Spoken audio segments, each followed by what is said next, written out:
আমরা প্রতিবন্ধী, আমরা নারায়ণগঞ্জ থেকে আছি। আমাদের এমপি দাবিপত্র নিয়ে আছি। আমাদের যদি এমপি দাবিপত্র না করে, আমাদের সরকার না করে, তাহলে আমরা আবার জোরসোর আন্দোলনে আমরা নামবো রাজপথে। যদি আমাদের মৃত্যু হয়, তারপরে এই রাজপথ ছাড়বো না যে পর্যন্ত আমাদের দাবি না মানা হয়।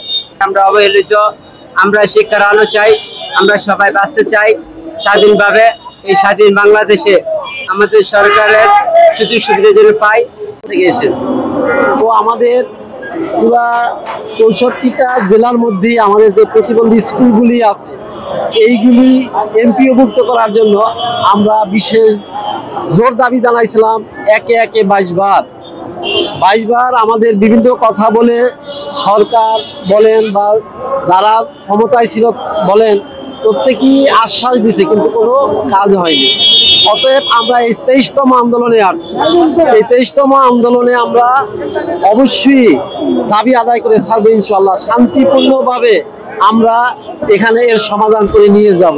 বাংলাদেশ জাতীয় প্রতিনিধি কল্যাণ পরিষদ কর্তৃক আয়োজিত আজকের এই আমাদের সারা বাংলাদেশে যে স্কুলগুলো দীর্ঘ দিন ধরে আমরা অবহেলিত অবস্থায় বিভিন্ন রকমের দাবি আজকে আমাদের উপরে বিভিন্ন ভাবে বলে আসছে, কিন্তু আদায় করতেছে না।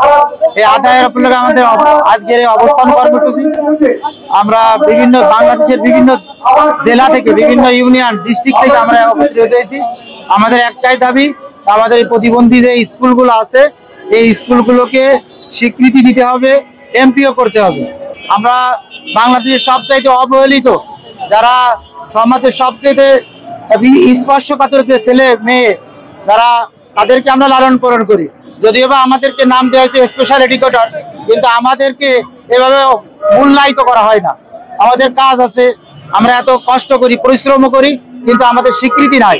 আজকে আমরা এখানে আসার একটাই উদ্দেশ্য যে আমরা স্বীকৃতি চাই। আমরা একটা কাজ করি, আমরা একটা মানুষের জন্য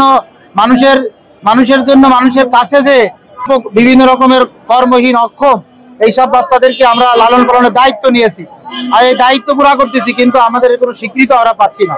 এই জন্য আজকের এই কর্মসূচির মাধ্যম দিয়ে আমরা বাংলাদেশের যিনি নোবেল পুরস্কার বিজয়ী ডক্টর ইউনূসের কাছে, আমাদের সমাজ কল্যাণ মন্ত্রণালয়ের যে উপদেষ্টা, ওনার কাছে, এবং বাংলাদেশের বিভিন্ন শ্রেণীর যারা কর্মকর্তা আছে, বাংলাদেশের যারা বিভিন্ন এলিট শ্রেণী, বিভিন্ন ব্যবসায়ী, রাজনৈতিকবিদ, সবার কাছে আমরা একটাই দাবি, আমাদের এই বিশেষ বাচ্চা অর্থাৎ বিশেষ চাহিদা সম্পন্ন যে বাচ্চাগুলো আছে, এই বাচ্চাগুলোর যাতে আমরা আরো বেশি খেদমত করতে পারি, এই বাচ্চাগুলোকে যেন আমরা খেদমত করে দুনিয়া এবং আখিরাতের সফলতা কামনা করতে পারি, এটাই আমাদের উদ্দেশ্য।